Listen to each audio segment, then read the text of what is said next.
नमस्कार मित्रों। आज सब जगह मतदान हो रहे हैं और आज हम भी सुबह उठ कर के पहला काम वही किए मतदान किए। स्याही देखिए, हल्की सी स्याही इसमें आपको दिखाई दे रही होगी। 7:15 के आसपास ही हम लोग मतदान पर पत्नी दोनों लोग पहुँच गए तो मतदान दे के वापस आ गए। मित्रों, ये जो मैं आज वीडियो आप लोगों के सामने जो रखा हूँ, ये दरअसल मैं कल शाम को ही वीडियो बना लिया था और मैंने इसको अपलोड भी कर लिया था यूट्यूब पे। लेकिन एक दर्शक ने बड़ा अच्छा किया कि मुझे फ़ोन करके ये बताया कि भैया थोड़ी सी लग रहा है कि आपको कहीं लिखने में और पढ़ने में कुछ त्रुटि हो गई है।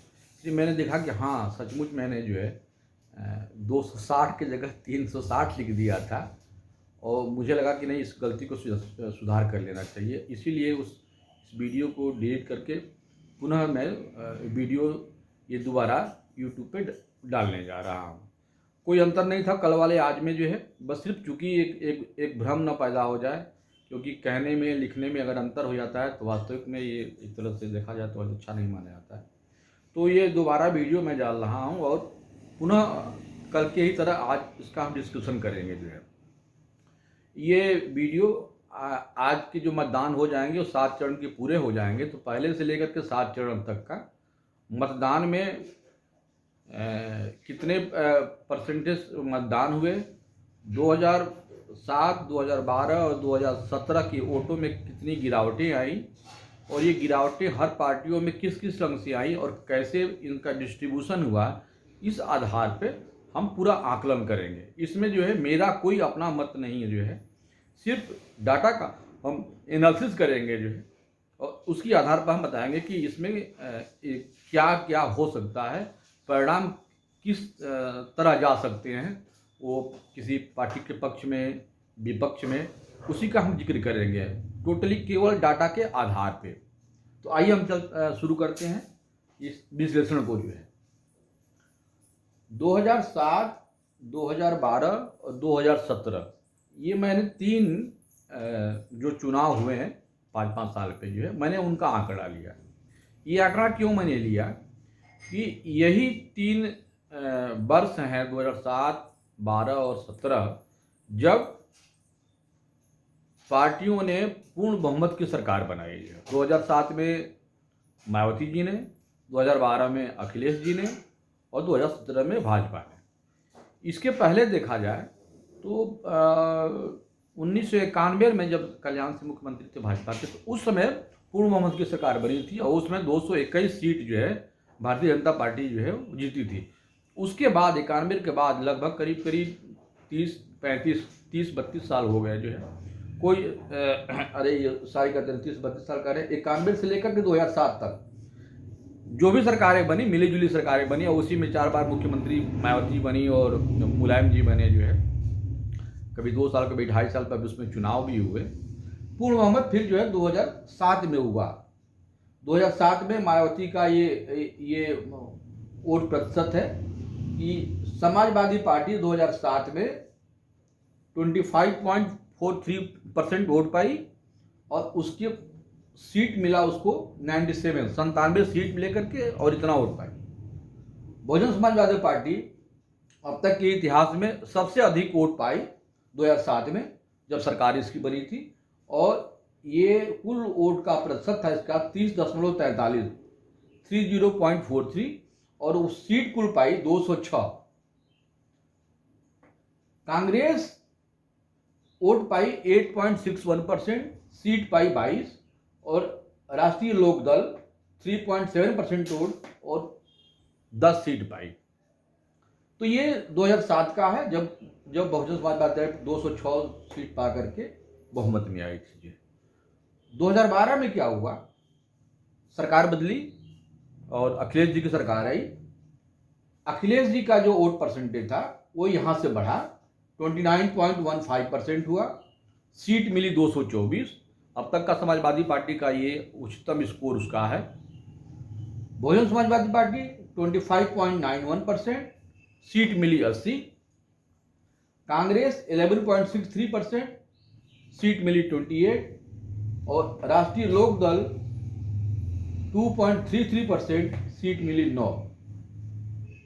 2017 में जब चुनाव हुआ, 2012 के बाद 2017 में जब चुनाव हुआ है, यहाँ देखिए बहुत ड्रास्टिक चेंज आया है। और गिरावट वोटों में जो है, समाजवादी पार्टी के वोट 29.15 से घट के हो गया 21.82। बहुजन समाजवादी पार्टी का वोट हो गया 25.91 से 22.23। कांग्रेस का घट गया 11.63 से 6.25। और राष्ट्रीय लोकदल का वोट 1.33 से 1.78। कहने का मतलब ये है कि चाहे वो समाजवादी हो, बसपा हो, कांग्रेस हो, राष्ट्रीय लोकदल हो, जितनी भी पार्टियां थीं, एक तरह से देखा जाए कि भाजपा की विरोधी पार्टियां, सब में गिरावट आई है। तब 2017 में जो है वो भाजपा की सरकार में पूर्ण बहुमत।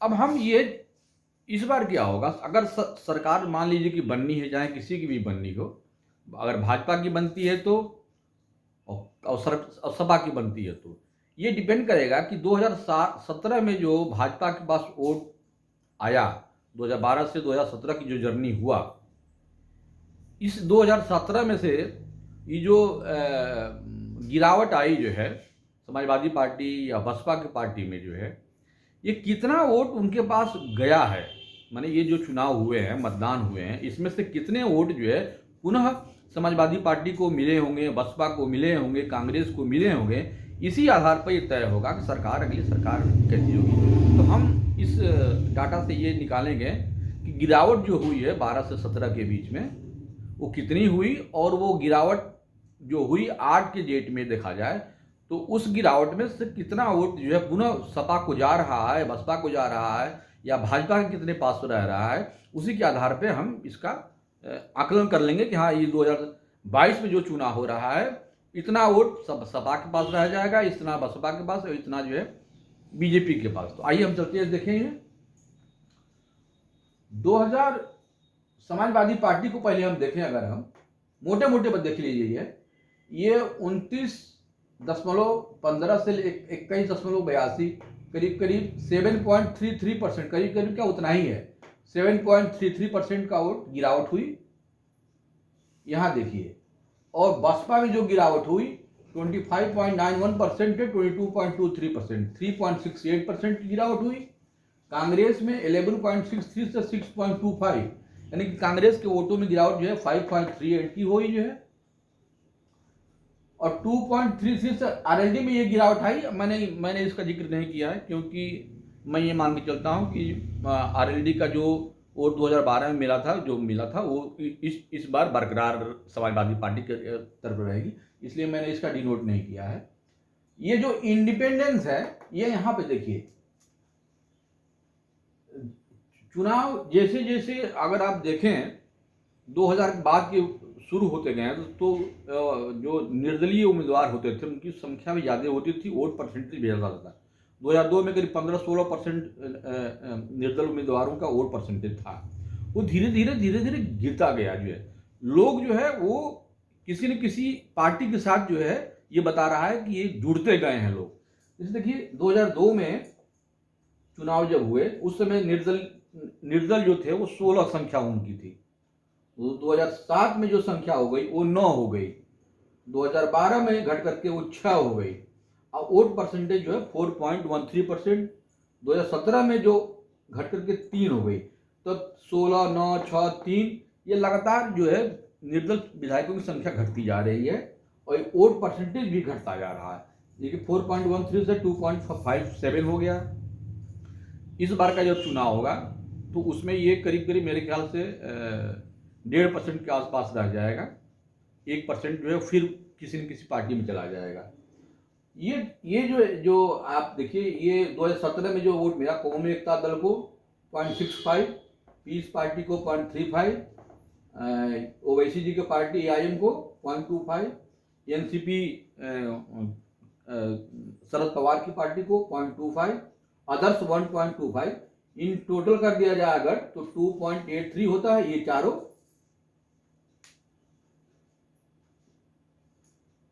चारों 1.83 होता है, और ये अदर्स जो है 1.25, तो कुल टोटल 2.83 होता है। और इसमें देखिए हमने बताया ना, यहाँ पे इंडिपेंडेंस जो है वो जो है 1.57 आ जाएंगे, एक जो है वो दोनों ही पार्टियों में बढ़ जाएंगे। तो क्योंकि दोनों में कितने कितने जाएंगे ये इसके लिए कोई आकलन नहीं है, इसलिए हमने दोनों को बराबर बराबर मार्क दे दिया है कि 0.5 वो सपा की तरफ भी चली जाएगी, 0.5 जो है वो भारतीय जनता पार्टी के पास चली जाएगी। बसपा की तरफ जो है ये वोट जो है वो कम जा रहे हैं, तो कुल संख्या हो जाएगी ये 4.40। ये जो 4.40 है, और यहाँ पे देखिए ये जो आप 2007 में जब वो वोट हुए हैं, तो ये समाजवादी पार्टी, बहुजन समाजवादी पार्टी, कांग्रेस और राष्ट्रीय लोकदल, इन सबको दिया जाए तो 68% के करीब वोट हो रहा है। और बाकी जो वोट बच गए हैं वो 31.83%। 2012 में वोट है, ये भी अगर देखा जाए तो सपा, बसपा, कांग्रेस, राष्ट्रीय लोकदल, इन सबको जोड़ दिया जाए तो 30.98 है। मैं 2012 का ही बेस लिया हूँ और इसी आधार पर मैंने ये गणना किया कि चूंकि 2012 में अखिलेश की सरकार को सबसे अधिक वोट मिला, तो ये मान के चलता हूँ कि ये मैं पैमाना मान के चलता हूँ कि उसमें जो भी सिचुएशन रहे होंगे उनके अधिकतम वोट पाने के लिए, उस आधार पर हमने लिया कि इनके अलावा इतना वोट जो था 30.98% जो वोट था, मतलब कि सरकार चाहे वो अखिलेश की बनी हो 2012 में या 2007 में बनी हो मायावती जी की, दोनों ही केस में देखिए अगर तो 31 ये जो 31-32% के आसपास ऐसा एक वोट है जो किसी भी पार्टी के साथ नहीं जा रहा है। यानी कि इसको लगेगा कि जब भी लगेगा कि नहीं हमारे मुताबिक कोई पार्टी चुनाव में आ रही है तो ये वोट जो है उधर शिफ्ट हो जा रहा है, और यही रीजन है कि भारतीय जनता पार्टी को यही जो रिमेनिंग वोट है वही सत्ता में ला रही है।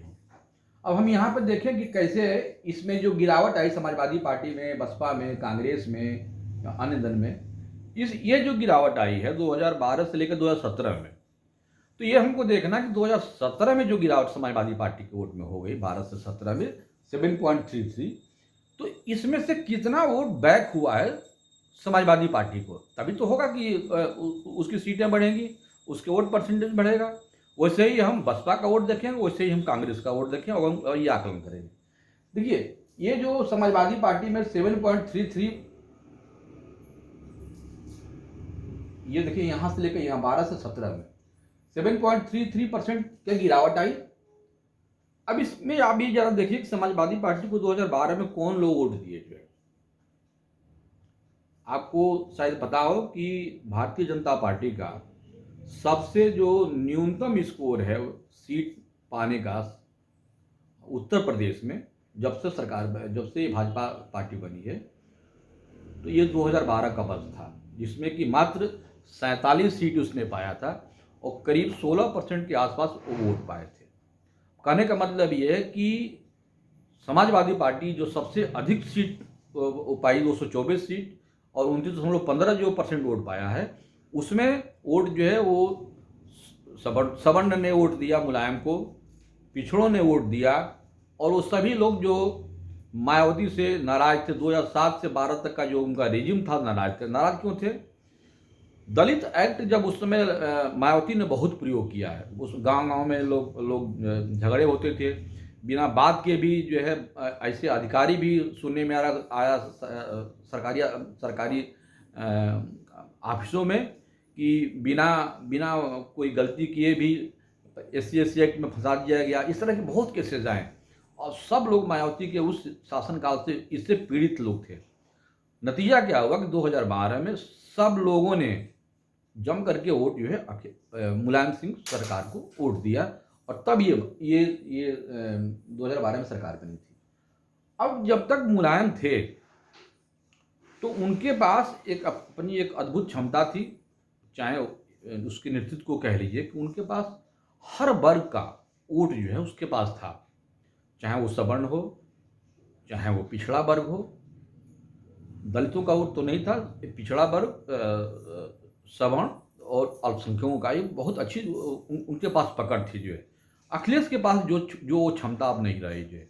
आज की डेट में देखा जाए, वो मुलायम ने कभी भी 85-15 का नारा नहीं दिया। अखिलेश जी ने ये नारा दे करके और भी ये इस अपने वोट को नाराज किए जो है, और धीरे धीरे अखिलेश एक नैरो बैंड में चले गए। मुलायम जो है उनका जो है स्पेक्ट्रम वाइड था, चौड़ा था, इनका जो है वो कम होता गया जो है, ये धीरे धीरे सीमित होते गए। पिछड़ों में भी देखा जाए तो ये यादवों के नेता रह के गए, और यादव और मुसलमान यही दो इनके वोट बैंक थे। जबकि मुलायम जब थे तो उनके पास मजबूत आधार था सवर्णों का, चाहे वो ठाकुर हो, ब्राह्मण हो, भूमियार, जो भी थे, जो भी मजबूत लोग थे, उनको उन्होंने पकड़ा हुआ था। और कभी नीतियां भले उनके काम करने की हो, लेकिन वो सामने समाज के सामने में कभी ऐसा शो नहीं हुआ कि वो सब दलित पिछड़ा और अगड़ों की लड़ाई लड़े जो है इस तरह से, जैसे कि इस चुनाव में हो गया, जिसका नुकसान भी अखिलेश को उठाना पड़ रहा है जो है। हरशंकर तिवारी ऐसा आदमी देखिए जो है, उनके साथ तालमेल कर करके हमेशा एक सीट उनको छोड़ देते थे। राजा भैया को देखिए, प्रतापगढ़ में उनको छोड़ देते थे। कहने का मतलब है कि समाज में उनकी एक पकड़ जो थी, उनकी जो नीतियां थी अपने को राजेंद्र प्रतिस्थापित करने के लिए मुलायम जी में बहुत ज़बरदस्त थी। और ये जो उनके जो विचार थे समाज में अपने नेतृत्व को बनाए रखने की, वो अखिलेश जी में नहीं है जो है। और ये जो अब वोट जो टूटा, तो इसमें क्या हुआ, 7.33% जो वोट टूटा, ये कौन सा टूटा, मैं आपको बताया अभी जो है, उसमें से सवर्ण टूटे, उसमें से वो पिछड़े जो यादवों के अतिरिक्त जो मजबूत थे और कमजोर पिछड़े थे। ये जब यहां से निकले तो वापस कितने गए? 2012 से निकले तो सरकार जो है चली गई। तो सवाल ये है कि 17 में जो उनको वोट गिरा, इसमें से जब वापस जाएगा समाजवादी पार्टी को, तभी तो समाजवादी पार्टी सरकार बनाने लायक रहेगी जो है। तो इसमें से वोट जो है क्या गया, 7.33% जो गिरावट आई 12 से लेकर 17 के बीच में अखिलेश के वोट बैंक में, इसमें अति जो पिछड़ा वर्ग था वो वोट अभी भी अखिलेश को नहीं गया हुआ है। जो मजबूत जो पिछड़े हैं, जिसमें कि मुख्य रूप से दो तीन जातियां हैं, मौर्य हैं, कुर्मी हैं, जिसको पटेल भी कहीं कहीं कहा जाता है जो है, लोध हैं, शाक्य हैं, सैनी हैं। तो अब जैसे कि सैनी हम लोगों की तरफ नहीं है, पश्चिम की तरफ सैनी है। शाक्य जो है वो मध्य भारत में है जो है, जो हम लोग यहाँ कुशवाहा मौर्य जो लिखते हैं वो एक ही तरह की बिरादरी है जो है। तो ये देखा जाए तो अगर यादवों के बाद अगर पिछड़ों में मजबूत कहा जाए तो ये बिरादरी और ये जो मैंने नाम लिया ये सब हैं। तो इसमें से देखा जाए तो ये जो इलेक्शन हुए हैं जो ये, इसमें से भी अभी पूरा का पूरा वापस ये लोग भी नहीं गए, मैंने अति पिछड़े तो गए ही नहीं, ये लोग भी नहीं गए हैं। ये मान के चलिए कि उसमें से पश्चिम के जो शाक्य वगैरह हैं उसमें से थोड़े से चले गए हैं, लेकिन बाकी के बाकी अभी भी वो भारतीय जनता पार्टी के ही साथ में है।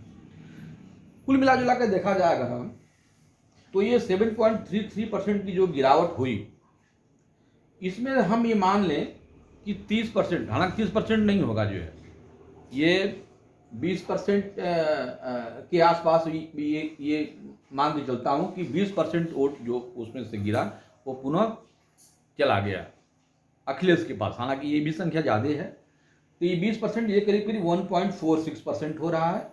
जो मैंने ये गिरावट जो समाजवादी पार्टी के वोटों में हुई है, इसको हमने वापस कर दिया है। क्या कि 20% वोट पुनः जो है, पुनः जो कुछ पिछड़े जो है वो अखिलेश के साथ इस चुनाव में चले गए होंगे। बहुजन और रिमेनिंग जो बच गए हैं वो बीजेपी के पास अभी भी बच गए हैं।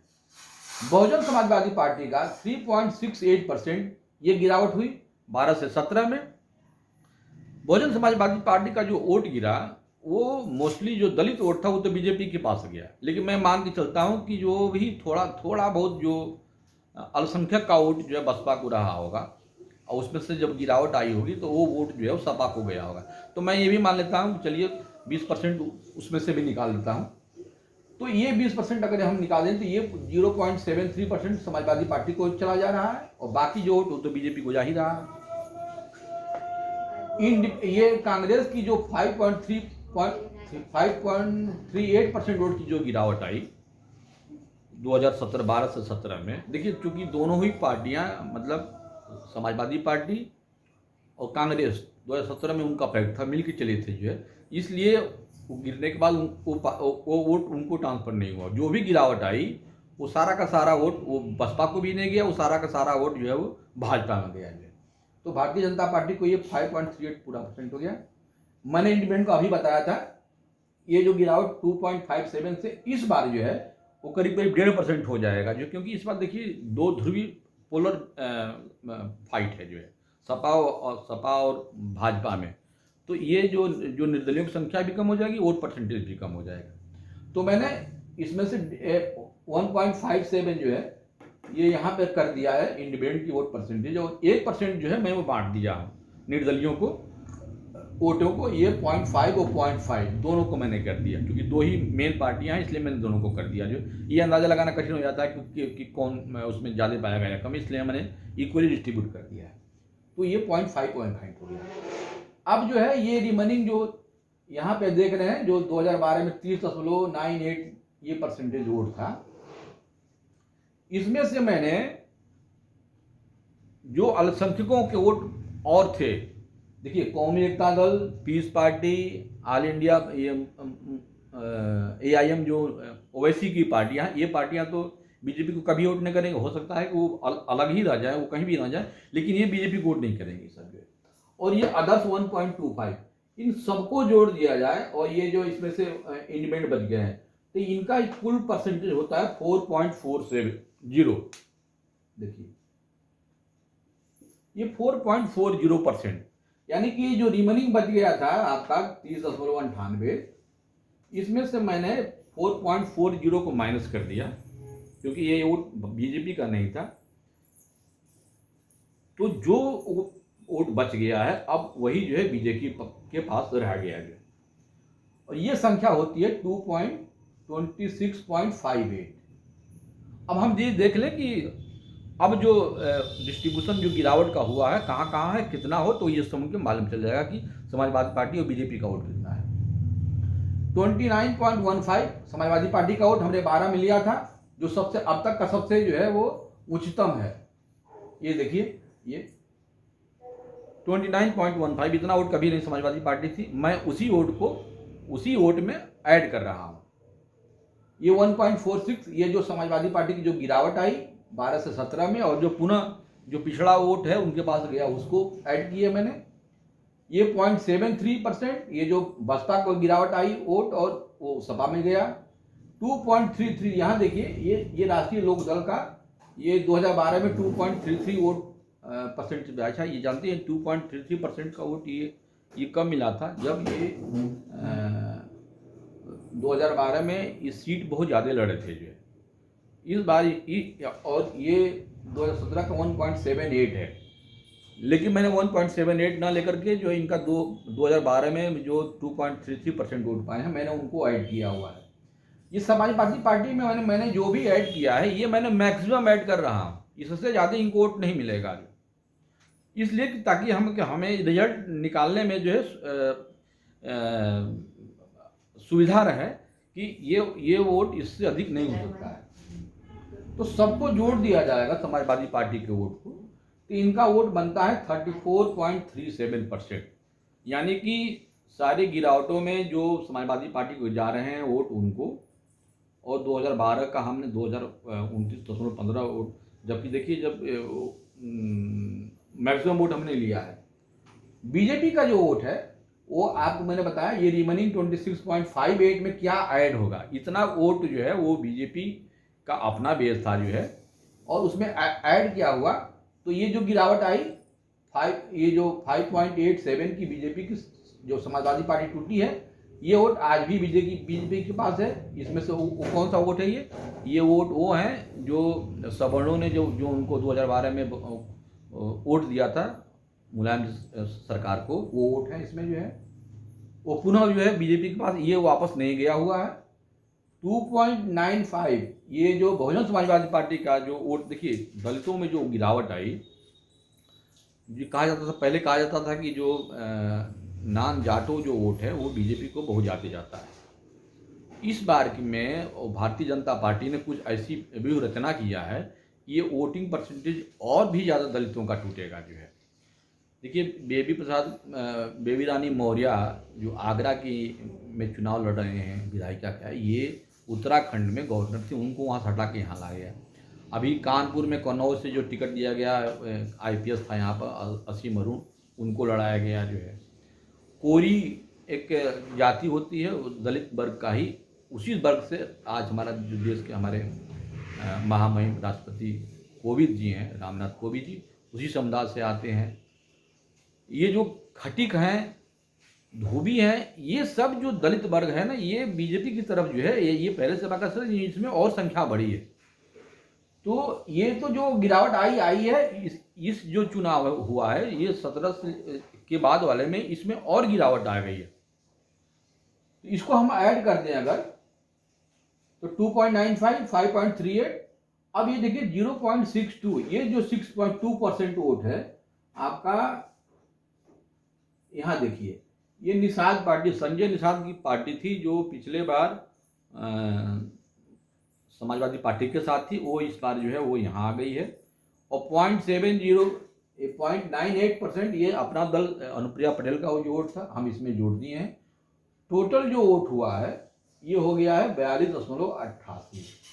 इसमें देखिए ये 0.70 हमने वोट जो है, चूंकि वो ओम प्रकाश राजभर जी को पार्टी थी जो सुहेल देव पार्टी, वो भाजपा के साथ थी, वो 0.70 वोट पाई है, उसको मैंने अखिलेश के वोट में ऐड कर दिया था ऑलरेडी यहाँ पे।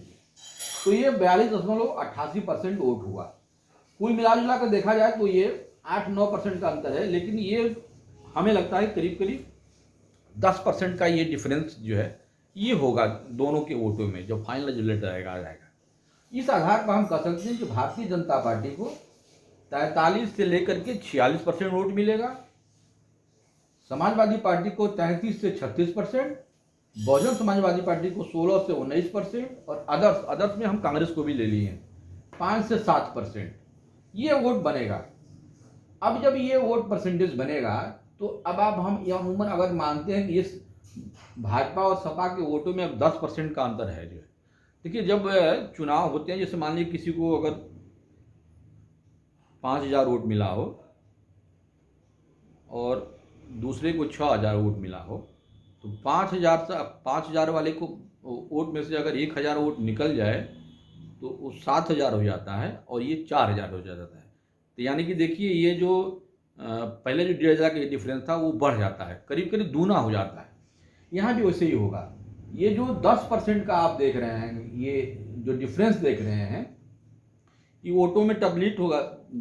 जब वो सीटों में तब्दील करेगा तो 20% की कमी लाएगा जो, यानी कि भारतीय जनता पार्टी की जो पिछले बार जो इलेक्शन में वोट पाया है, सारी जो सीटें मिली हैं 325, तो 325 सीटों में से 20% जो है कम हो जाएगा।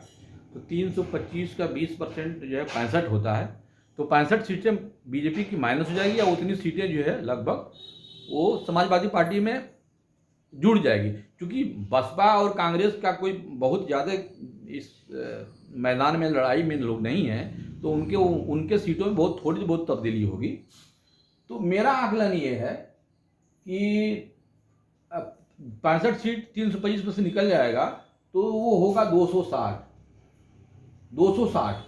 तो 260 और 5-6% का हम एक एरर मान लें डाटा का जो है, तो 260 में 15 ऊपर 15 नीचे, यानी कि 245 से लेकर के 275 का जो आंकड़ा है, ये भारतीय जनता पार्टी को इतनी सीटें मिलेंगी। समाजवादी पार्टी को 113 से 127 का, बहुजन समाजवादी पार्टी को 18 से लेकर के 24 सीट, और कांग्रेस और अदर्स जो अन्य हैं उनको 1 से लेकर के 5, इतनी सीटें आएंगी। ये मेरा आकलन इन डाटा के आधार पे है। अब सवाल उठता है कि क्या ये जो मेरा आकलन हुआ, क्या ये इतने ही पे रुक जाएगा, कम होगा या अधिक होगा? देखिए इस बार के चुनाव में जो प्रमुख मुद्दे रहे हैं, जो पक्ष और विपक्ष के लिए जो है, जैसे कि अगर विपक्ष के लिए देखा जाए तो बेरोजगारी, और महंगाई, ये दो मुद्दे बहुत इम्पॉर्टेंट हैं। और भी हैं, मान लीजिए कि उसको हर एक शासन में होता है, कोरोना काल में जो नौकरी आ गई, क्या गया, सब जो है, ये दो मुद्दे बहुत महत्वपूर्ण हैं जो विपक्ष के लिए ये मुद्दा है। सरकार के लिए क्या है कि कोरोना काल, इतने कोरोना काल में भी उन्होंने तमाम योजनाएं लागू की हैं, लोगों की मेडिकल फैसिलिटी की दावा करता है। और भारतीय जनता पार्टी जो है वो सुशासन, सम्मान से जीवन जीने के लिए और कानून व्यवस्था, इस पे ज़्यादा जोर देती है। अब इन दोनों में किसका पलड़ा कितना भारी है, ये तो मतदान रिजल्ट के बाद ही बताएगा। लेकिन एक चीज़ मैं आपसे बताता हूँ, जो सरकार ने जो योजनाएं चलाई हैं और जिन लोगों को मिला, जो लोग लाभार्थी हैं, वो इस चुनाव में कितने प्रभावित हो रहे हैं, कितने वोट जो है वो प्रभावित होकर के योजनाओं से सरकार के पक्ष में जा रहे हैं या विपक्ष में उनको महंगाई लेके जा रही है, बेरोजगारी लेके जा रही है, इसका आकलन जो है ठीक से जो है वो ग्राउंड पर भी देखने को नहीं मिला है। बहुत ऐसे लोगों को देखा गया है कि वो राशन भी उनको मिला है, उनको शौचालय भी मिला है, उनको मकान भी मिला है, उसके बावजूद भी वो वोट जो है वो विपक्ष को कर रहे हैं। लेकिन कुछ ऐसे भी लोग जो कभी भाजपा को वोट नहीं दिए हैं और वो ये कह रहे हैं कि नहीं भाई, मैंने नमक खाया है सरकार का, और गुणगान गा रहे हैं कि हमने सब कुछ दिया है, वो वोट भी दे रहे हैं। तो ये वोटों का थोड़ा सा डिवीज़न जो है ये समझ में पूरा नहीं आ रहा है। इसीलिए ये जो हम जो 260 का जो आंकड़ा दिए हैं, ये इसे अछूता है, ये उस पर काम नहीं कर रहा है। दूसरी तस्वीर मैं आप लोगों के सामने एक रख रहा हूं कि आप शौचालय को छोड़ दीजिए, आप गैस सिलेंडर को छोड़ दीजिए, आप बिजली को छोड़ दीजिए, जो मकान बने हैं, मैं एक योजना पे आ रहा हूँ। देखिए, घर में किसी का मकान अपना हो जाए और उसकी बेटी की शादी हो जाए, ये दो हर सामान्य औसत जो भारत के लोग हैं उनके लिए ये बहुत बड़ी जिम्मेदारी होती है। दो मिल जाता तो लगता है कि सुकून मिल जाता है।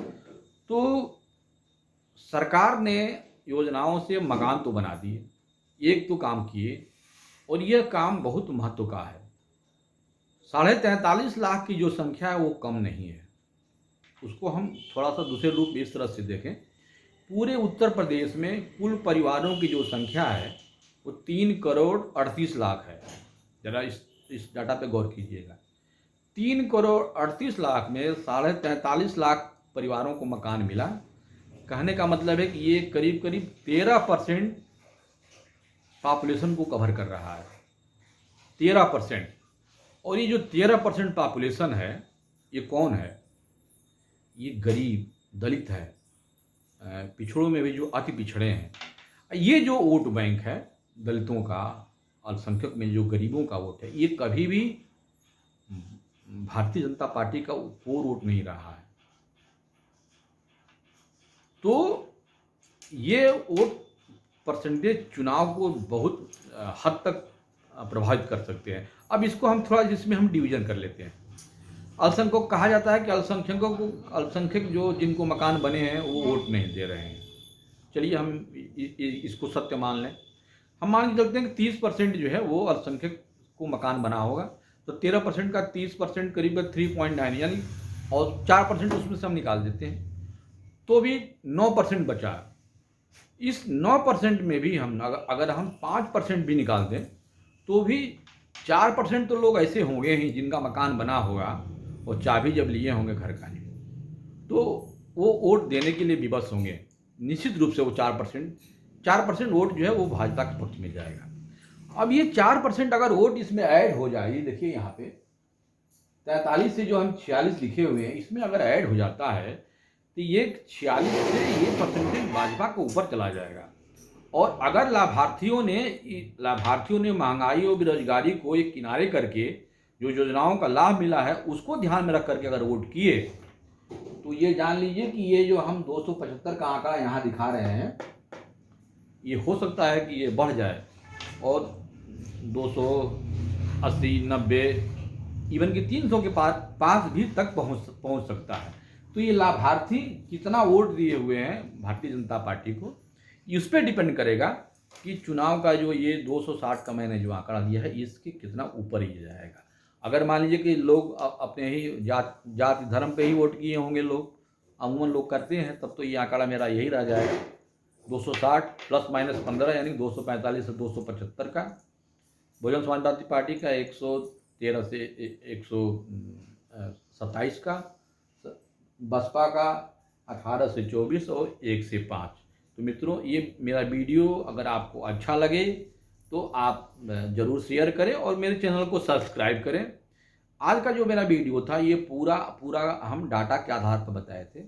मेरा जो अगला वीडियो होगा वो जातियों की जो संरचना है उत्तर प्रदेश में, इनके वोट जो है किन किन पार्टियों में और क्षेत्रवार भी कैसे कैसे जा रहे हैं, गिरावट आई है तो कैसे आई है और वो पुनः वापस जा रहे हैं कि नहीं जा रहे हैं, इन सारे चीज़ों का विवरण मैं अगले वीडियो में, हो सकता है कि कल ही आप लोगों के सामने लेकर के आऊँ।